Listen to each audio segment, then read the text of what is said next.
Recording का button on हो गया है।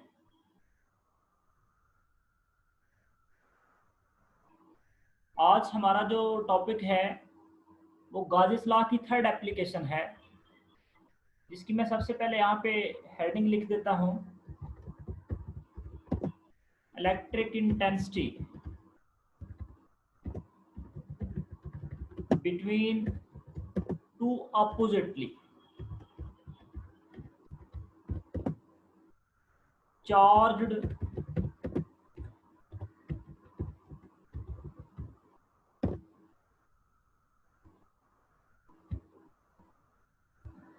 Parallel plates.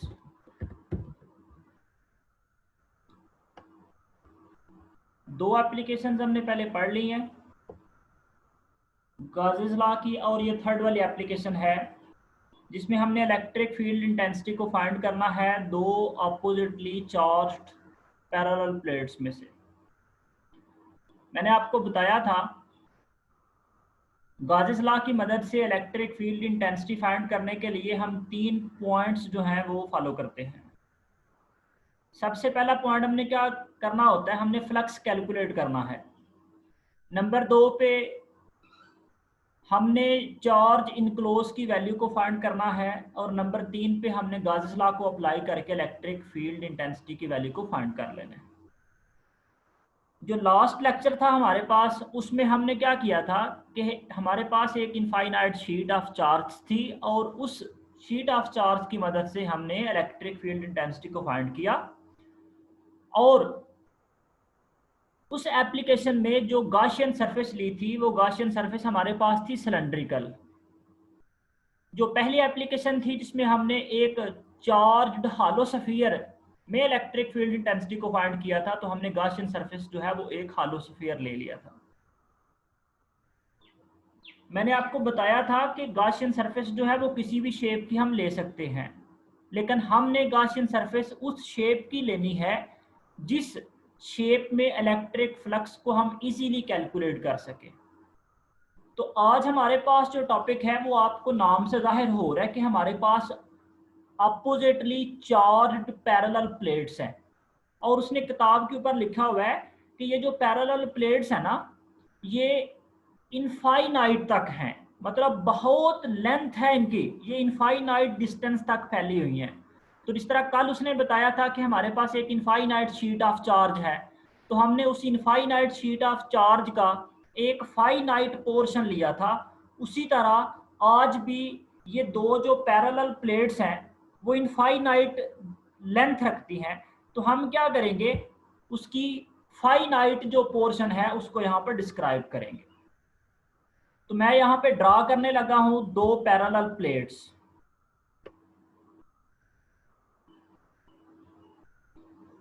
ये हमारे पास एक पैरेलल प्लेट है,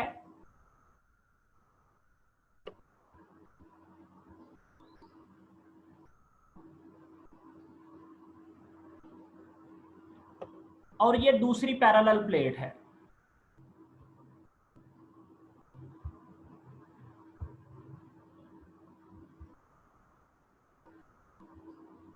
और उसने ये बात बता दी है, ये जो पैरेलल प्लेट है ये पॉजिटिवली चार्ज्ड है, और ये जो पॉजिटिव प्लेट है ये नेगेटिवली चार्ज्ड है। ये लाइनें क्यों लगा रहे हैं भाई, क्यों लगा रहे हैं ये लाइनें?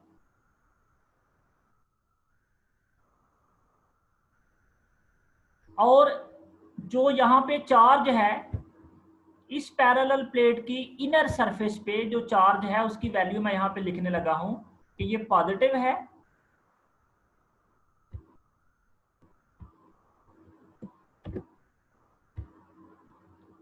और ये हमारे पास जो दूसरी प्लेट है वो नेगेटिवली चार्ज है। तो पहले हम इस प्लेट के ऊपर चार्ज जो है वो प्लेस कर लेते हैं।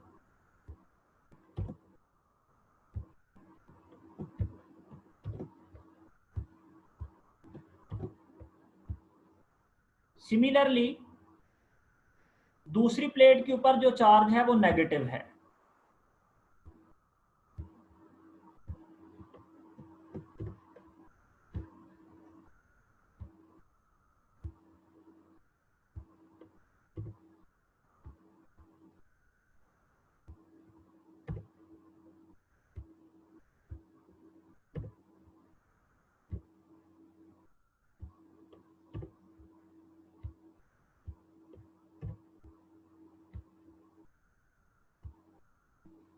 अच्छा भाई, अब आप देख रहे हैं कि ये दो हमारे पास पैरेलल प्लेट्स हैं। ये वाली जो प्लेट है ये पॉजिटिवली चार्ज्ड है और ये वाली जो प्लेट है ये नेगेटिवली चार्ज्ड है।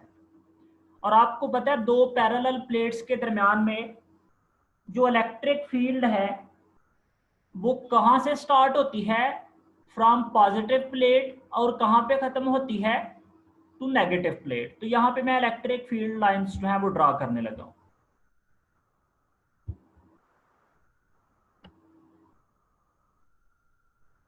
तो ये इलेक्ट्रिक फील्ड लाइंस मैं बनाने लगा हूँ इधर। और आपको पता है पैरेलल प्लेट्स के दरमियान जो इलेक्ट्रिक फील्ड होती है ना वो यूनिफॉर्मली डिस्ट्रीब्यूट होती है। It originate from positive plate to negative plate, और ये पॉजिटिव प्लेट से स्टार्ट होती हैं और नेगेटिव प्लेट पे ख़त्म हो जाती है।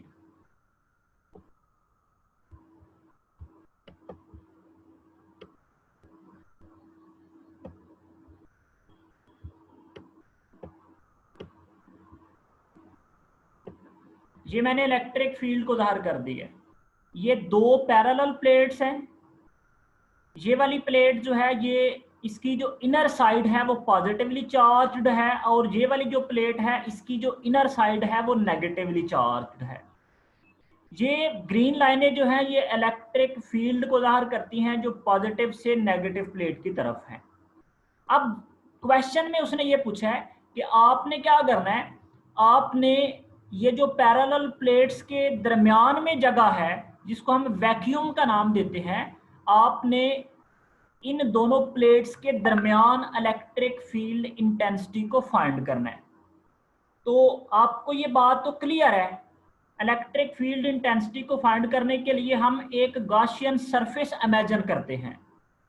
यहाँ पे भी उसी तरह हम क्या करेंगे, एक गॉसियन सरफेस लेंगे, और वो जो गॉसियन सरफेस है वो गॉसियन सरफेस उस पॉइंट पर से गुजरनी चाहिए जिस पॉइंट पर आप इलेक्ट्रिक फील्ड इंटेंसिटी को फाइंड करना चाह रहे हैं। तो यहाँ पे मैं जो गॉसियन सरफेस लूंगा वो गॉसियन सरफेस जो है ना तो स्फेरिकल होगी ना ही सिलेंड्रिकल होगी, बल्कि उसको मैं एक हालो बॉक्स की सूरत में रिप्रेजेंट करवाऊंगा। यहाँ पे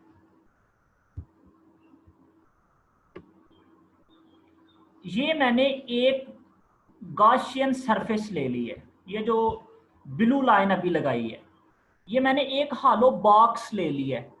और आपको ये बात तो क्लियर है कि ये जो हालो बॉक्स है ये अंदर से खाली है और ये इसकी सारी आपको साइडें नजर आ रही हैं।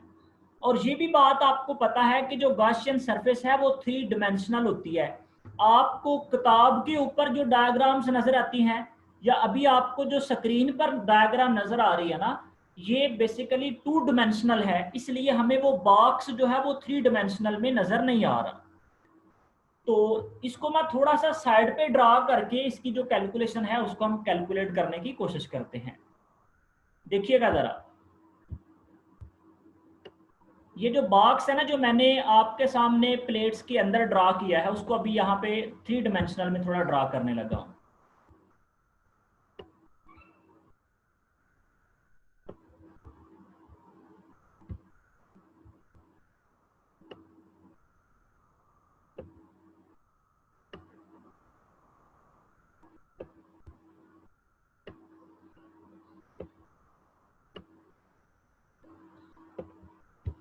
अच्छा भाई, एक्चुअली इस किस्म का कोई बॉक्स जो है वो यहाँ पर पड़ा हुआ है जिसको उसने यहाँ पर एक सिंपल डब्बे की सूरत में रिप्रेजेंट कर दिया। अब आप जरा, अगर आपके पास मोबाइल फोन है या कोई रजिस्टर है या कोई भी डब्बा नुमा चीज अगर आपके पास पड़ी है ना, तो आप एक काम करें, उसकी जरा साइडें काउंट करके मुझे बताएं उसकी सारी कितनी साइडें बनती हैं।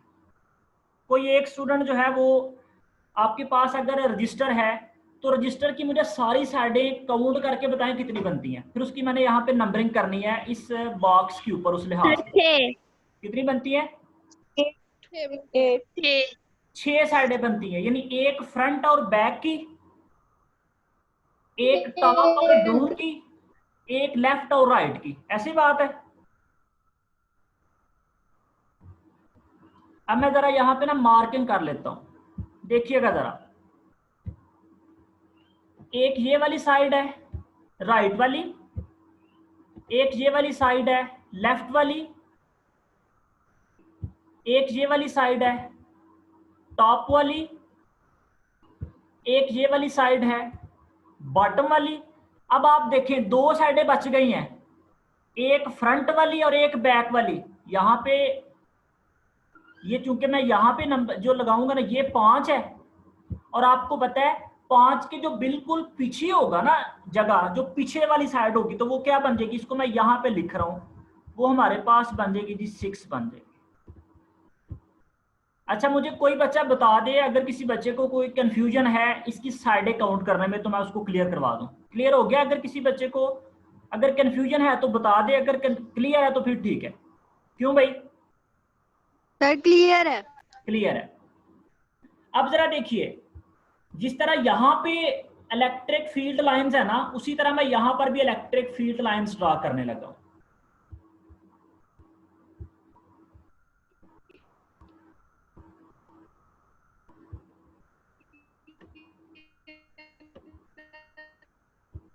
अपने अपने माइक जो है वो म्यूट रखें सारे बच्चे, ताकि डिस्टॉर्शन ना हो।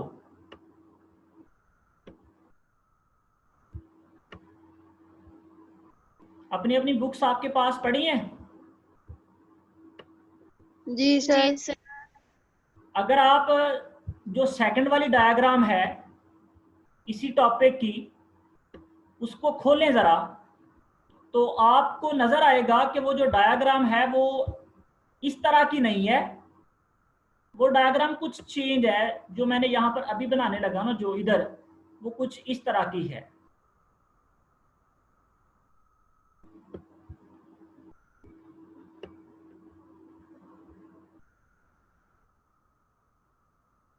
इस तरह की है। यानी ये जो पहली डायग्राम हमने बनाई है ना, उसी डायग्राम की हमने थोड़ी सी साइड चेंज करके उसको इस तरह अरेंज कर दी है। अब आपने इलेक्ट्रिक फील्ड इंटेंसिटी फाइंड करनी है बिटवीन द प्लेट्स। तो between the plates electric field intensity find करने के लिए हमने ये एक हॉलो बॉक्स ले लिया। इस हॉलो बॉक्स की 6 साइडें हैं। तो आपको पता है इलेक्ट्रिक फील्ड इंटेंसिटी फाइंड करनी हो तो सबसे जो पहला पॉइंट है वो हम क्या करते हैं, सबसे पहले हम फ्लक्स को कैलकुलेट करते हैं जो भी हमने सरफेस ली होती है। अब आपको पता है यहाँ पर 6 साइडें हैं। जो हमने कल वाली एप्लीकेशन पढ़ी थी जिसमें सिलेंडर था, तो सिलेंडर की तो 3 साइडें थी, एक लेफ्ट वाली, एक राइट वाली और एक कर्व्ड सरफेस थी।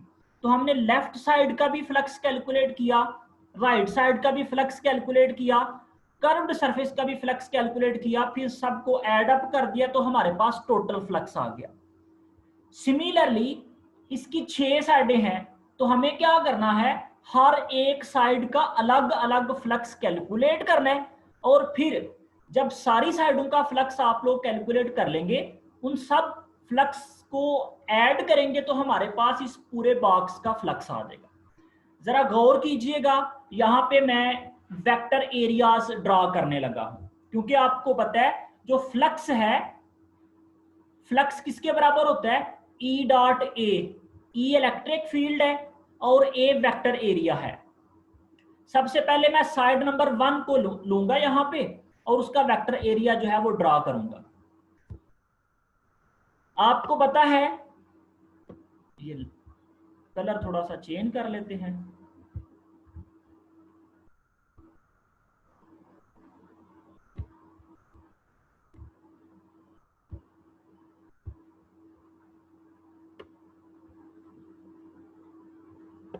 अपना रजिस्टर जो है, या जिसके ऊपर आपने वो साइडें काउंट की थी ना,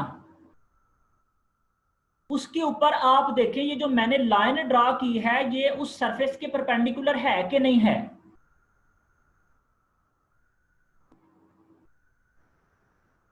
बताएं बच्चे फटाफट। है सर। तो ये जो अभी मैंने ये जो लाइन लगाई है, ये फिर लाइन किसको जाहिर करती है?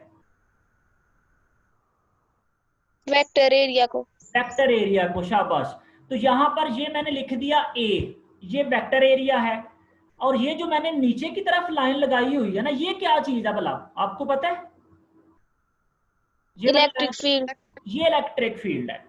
तो अब मुझे जरा ये बताएं, जब मैं फर्स्ट साइड का फ्लक्स कैलकुलेट करूंगा तो वो हमारे पास क्या बनेगा भला, उसको हम लिखेंगे ई डॉट ए। तो ये क्या बनता है भला, ई ए कॉस थीटा। तो इसमें एंगल कितना बनेगा? 90 डिग्री। 90 डिग्री का। तो कॉस 90 किसके बराबर होता है? 0। 0 के। तो फिर हमारे पास जो फर्स्ट वाली साइड है उसका फ्लक्स कितना आ गया?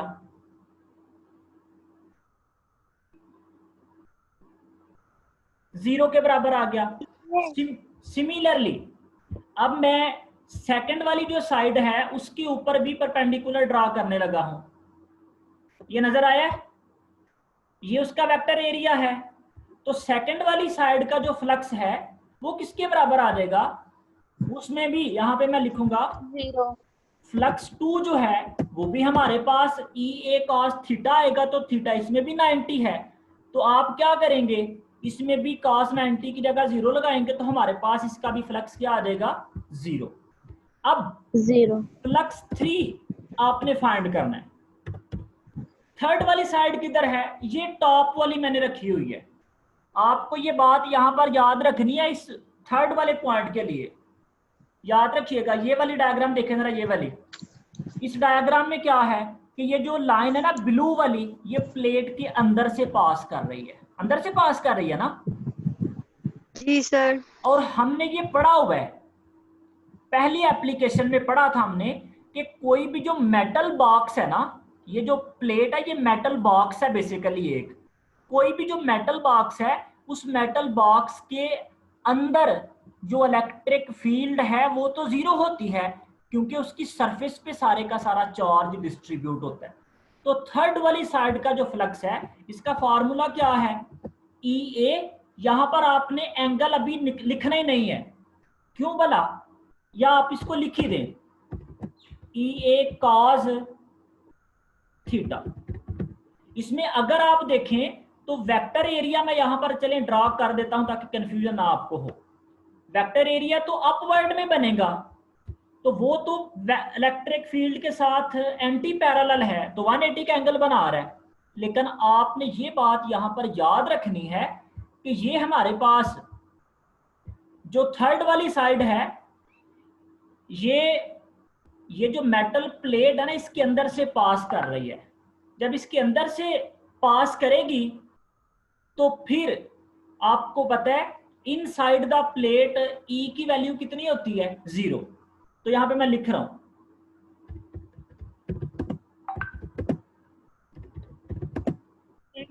इसकी ई की वैल्यू जब 0 लगाएंगे तो फिर आप यहां पे फ्लक्स 3 को क्या लिखेंगे?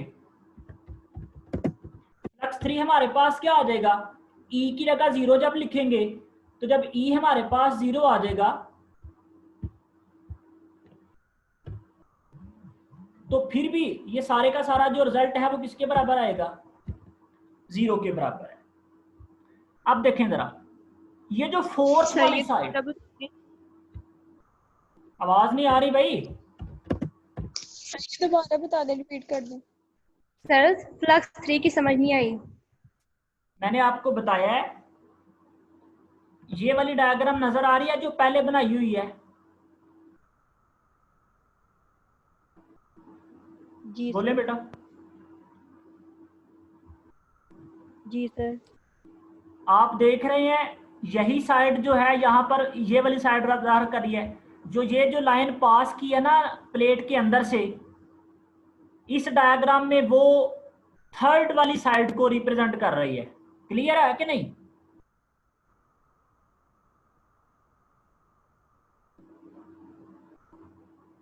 नहीं समझ आई? सर वैसे अगर हम जनरल बात करें तो वेक्टर एरिया तो कभी 0 नहीं ना हो सकता। तो मैंने वेक्टर एरिया को 0 नहीं ना किया, लेकिन ई तो इनसाइड द प्लेट 0 हो सकती है कि नहीं हो सकती? वो हो सकती है लेकिन वेक्टर एरिया नहीं ना हो सकता। वेक्टर वो वैसे एरिया कभी भी, मल्टीप्लाई होके हो जाएगा। वेक्टर एरिया कभी भी 0 नहीं होगा।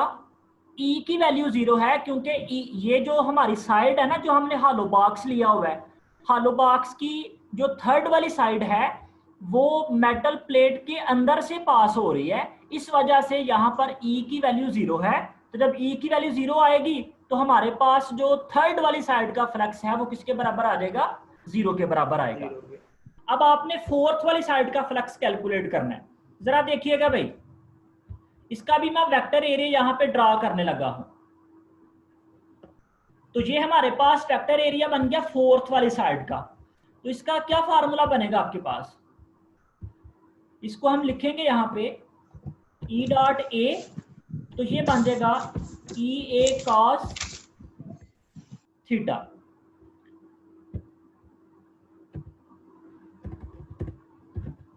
तो इसमें बताएं मुझे एंगल कितना बनेगा? 0 डिग्री। 0 डिग्री का, शाबाश। तो cos 0 क्या होता है? 1। तो फिर जो फोर्थ 1 साइड है उसका फ्लक्स कितना बनेगा?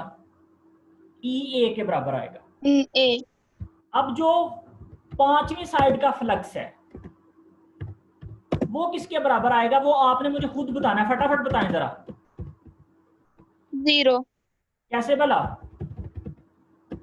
90 डिग्री का एंगल होगा। शाबाश, उसमें एंगल 90 डिग्री का बनेगा तो उसकी वैल्यू 0 के बराबर आ जाएगी। छठी साइड का क्या बनेगा? 0। जबरदस्त। 6 वाली साइड का भी फ्लक्स जो है वो 0 बनेगा क्योंकि इसमें भी एंगल जो है वो किसके बराबर आ जाएगा? 90 डिग्री के बराबर आएगा। तो हमारे पास जो वैल्यू है वो इसमें भी 0 बनेगी। तो ये हमने हर साइड का फ्लक्स जो है वो कैलकुलेट कर लिया है। अब आपने क्या करना है, यहाँ पे टोटल फ्लक्स लिख देना है। वो किसके बराबर आया? Flux 1 plus flux 2 plus flux 3 plus flux 4 plus flux 5 plus flux 6। यानी सब फ्लक्सेस को आप ऐड अप करेंगे तो हमारे पास टोटल फ्लक्स आ जाएगा। तो इसकी वैल्यू क्या है भला?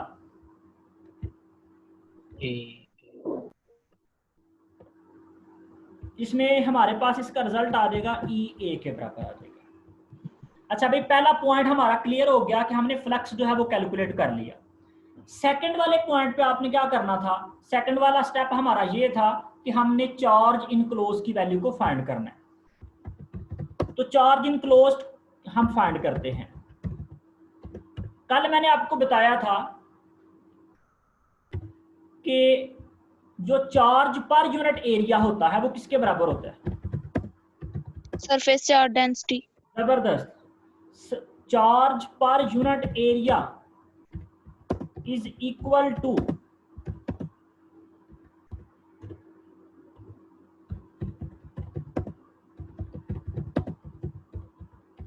Surface charge density. और इसको हम किसके साथ रिप्रेजेंट करते हैं? सिग्मा। सिग्मा के साथ।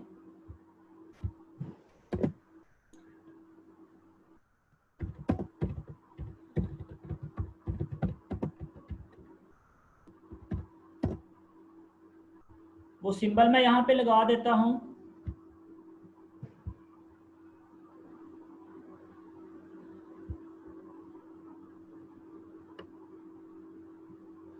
ये सिग्मा हमारा वो सिंबल है। अब इसको हम मैथमेटिकली ड्राइव करते हैं यहाँ पे, तो हमारे पास ये जो Q है ये किसके बराबर आ जाएगा? पहले हम सिग्मा को लिखते हैं यहाँ पे कि सिग्मा क्या बनता है।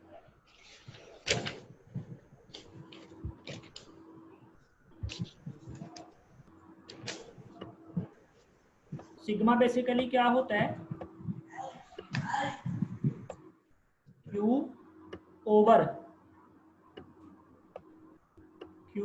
A हम लिखते हैं इसको। तो जब आप इसको सिंप्लीफाई करेंगे तो हमारे पास जो रिजल्ट है वो क्या बन जाएगा? वो लिख देंगे हम कि Q जो है वो हमारे पास आ जाएगा सिग्मा और साथ में A के साथ मल्टीप्लाई कर देंगे इसको। ये हमारे पास Q की वैल्यू आ जाएगी। अब आपको पता है थर्ड वाले स्टेप पे हमने क्या करना होता है, गाजेस लॉ को अप्लाई करना है, और गाजेस लॉ को अप्लाई करके हमने इलेक्ट्रिक फील्ड इंटेंसिटी की वैल्यू को फाइंड कर लेना है। तो अब हम गाजेस लॉ को अप्लाई करते हैं।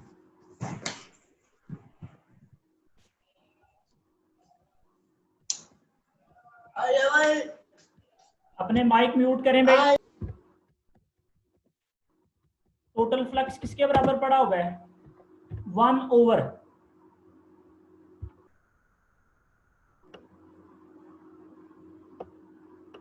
एप्सिलॉन नॉट मल्टीप्लाई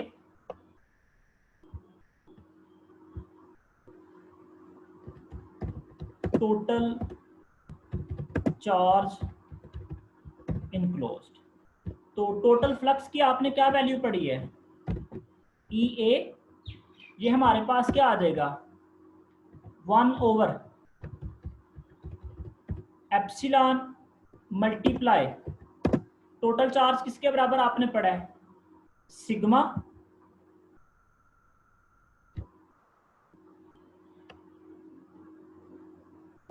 और साथ में एरिया। अब आप इसको देखें तो यहाँ पे ये वाला जो ए है, इस ए के साथ क्या हो जाएगा, क्रॉस हो जाएगा। तो हमारे पास जो रिजल्ट है वो क्या बनेगा, यानी ई जो है वो बन जाएगी हमारे पास सिग्मा ओवर एप्सिलॉन नॉट। तो अपोजिटली चार्ज्ड पैरेलल प्लेट्स के दरमियान इलेक्ट्रिक फील्ड इंटेंसिटी की वैल्यू किसके बराबर है, सिग्मा ओवर एप्सिलॉन नॉट। अब आपको पता है ई जो है ये इलेक्ट्रिक फील्ड इंटेंसिटी है, और इलेक्ट्रिक फील्ड इंटेंसिटी एक वेक्टर क्वांटिटी है।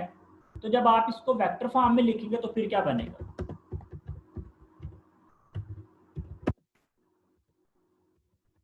इन वेक्टर फॉर्म। वेक्टर फॉर्म में आपने सिंपल क्या करना है, ई किसके बराबर आ जाएगा, उसी तरह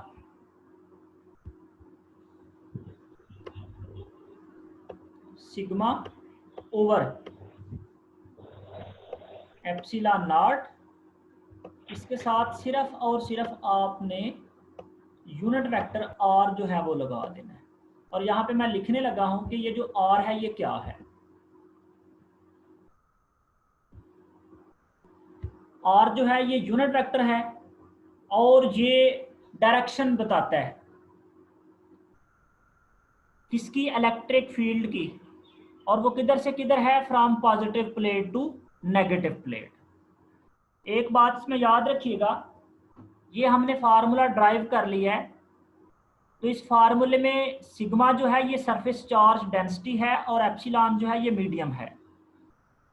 तो आपने ये पॉइंट क्लियर रखना है कि अपोजिटली चार्ज्ड प्लेट्स जो हैं उनके दरमियान में हर एक पॉइंट पर जो इलेक्ट्रिक फील्ड इंटेंसिटी है उसकी वैल्यू कांस्टेंट होती है। किसी भी पॉइंट पर आप उसकी वैल्यू को फाइंड कर सकते हैं। तो ये हमारे पास थर्ड एप्लीकेशन है गाजेस लॉ की।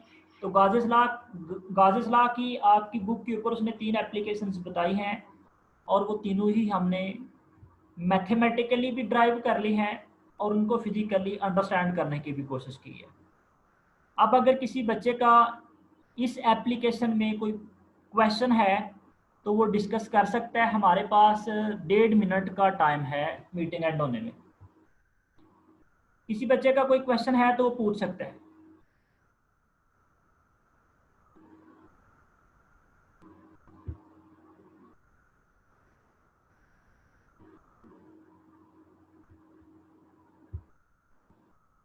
किसी भी बच्चे का अगर आज वाले टॉपिक के हवाले से कोई क्वेश्चन है तो वो पूछ सकता है।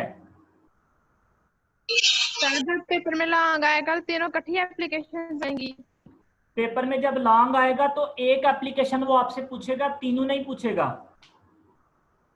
वो इस तरह कह देगा कि पहले आप गाजेस लॉ को डिफाइन करें, स्टेट करें गाजेस लॉ को, और गाजेस लॉ को स्टेट करने के बाद इलेक्ट्रिक फील्ड इंटेंसिटी फाइंड करें और किस लिहाज से आपने इलेक्ट्रिक फील्ड इंटेंसिटी फाइंड करनी है, वो चार्ज कॉन्फ़िगरेशन आपको बताएगा कि वो हॉलो चार्ज स्फीयर है या इनफाइनाइट शीट ऑफ चार्जेस हैं या अपोजिटली चार्ज्ड पैरेलल प्लेट्स हैं। थोड़ा सा टाइम हमारे पास बाकी है, अगर किसी बच्चे का कोई क्वेश्चन है तो पूछ ले, क्योंकि आज सर डायग्राम भी बनानी है। जी डायग्राम भी बनानी है। डेफिनेटली डायग्राम, मैंने जो आपको नोट्स शेयर करने हैं उसमें डायग्राम बनी हुई है ना।